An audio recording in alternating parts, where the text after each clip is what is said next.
打不過難道就要加入嗎？看到的是歐洲車廠現在狂爆中國大陸的技術熱浪的方面，現在在歐洲持續的延燒，等一下我們會持續關心哦。救命也是還得靠中國大陸的冷氣。今天就這些議題會一起來做關心。歐盟現在終於發現，真的是不要跟中國大陸搞這一場貿易戰啊，真的是打不起啊。為什麼這麼說呢？我們看到他前一秒還高喊說呢，反制中國產能過剩，還有要對中國的電動車來加增關稅。甚至說要祭出歐版的301條款，全面開戰。沒有想到最新消息，我們來看到中國大陸跟歐洲竟然是發表了聯合的聲明，說接下來我們要一起建立好關係，大家在經貿上好好的合作吧，一起降低有關於貿易戰的所有的風險。原因是歐洲其實現在也看得很清楚了，真的跟中國大陸硬脫鈎，傷的可能會是自己。不管是我們等一下會來聊，從汽車到能源，甚至歐洲現在一直要做這個綠色的轉型等等，到一般的民生消費，他們也發現跟中國大陸的供應鏈已經綁定到非常深了。所以如果真的脫鈎，重傷的其實就是歐洲自己了。過去歐洲我們知道有關於汽車方面，他們都一直是算是老師，中國大陸來這邊一起做學習。但是到了電動車時代，中國幾乎全面超車歐洲了，包括從電池的成本、整台車的這個平台、供應鏈效率，甚至智慧軟體、快充到量產的能量等等，其實歐洲現在都是在後面的，所以歐洲車廠現在也決定，不得不屈服了。我們看到一些實際的案例，先來看到歐洲的第二大車廠，這一家是 Stellantis， 旗下呢它有非常多的品牌，包括了克萊斯勒、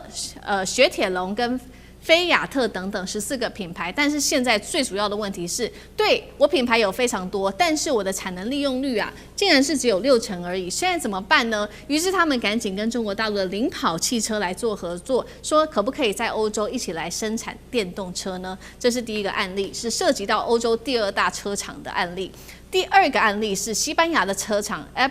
Ebro 這一間。現在呢，也決定跟中國大陸的奇瑞成立合資企業，那麼讓奇瑞的車款重新掛牌之後，就可以正式的進攻到歐洲市場了。未來他們還甚至說，乾脆就掛奇瑞自己的品牌，讓他們高階子品牌可以在歐洲製造，並且直接的上市吧。另外，我們來看到，現在比亞迪是直接加速在歐洲在地化的生產布局了。去年呢，在歐洲的銷量竟然暴增幅度非常驚人，高達了270%哦。今年前5個月銷量又比去年在同期翻倍，而他們現在正在做的就是第二座的歐洲組裝的基地，也被點名可能會落腳在西班牙，或是乾脆在法國來做生產了。歐盟我們現在看到一邊祭出關稅的這個打關稅戰，一邊又跟北京建立這種貿易的協商機制，代表歐洲終於承認他們真的很難跟中國大陸供應鏈脫鈎嗎？我們來看到歐洲的車廠過去從防中國、學中國，現在是靠中國嗎？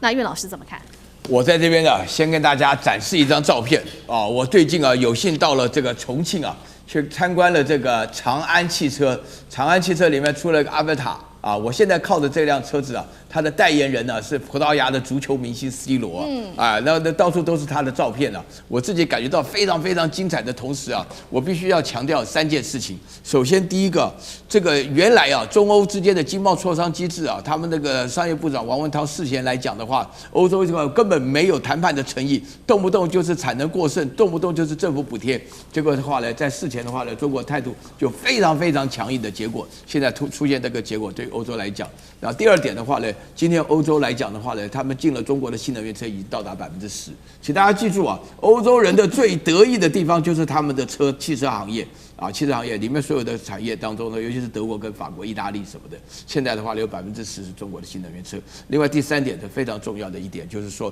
現在歐洲要產的新能源車，像賓士、BBA 啊，他們有少部分的新能源車，他們的電池都用中國的。意思也就是你這邊所講的，如果說呢不能夠跟中國對抗，那只好學中國，跟中國合作，跟中國應用。我覺得中國的整個汽車的產業啊，我剛剛看的這家長安汽車啊，它不得了啊。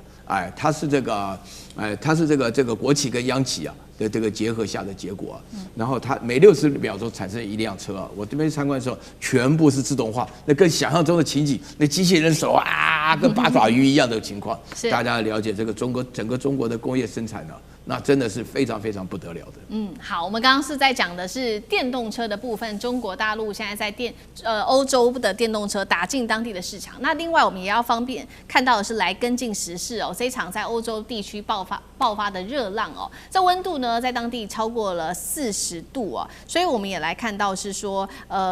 這個電商平台現在非常的誇張，還有包括中國製造的部分呢，我們看到歐洲對於中國製造的徹底依賴哦。5月份中國出口到法國的部分，空調高達了。法國跟荷蘭都超過了100%，那麼出口到德國更是暴增了超過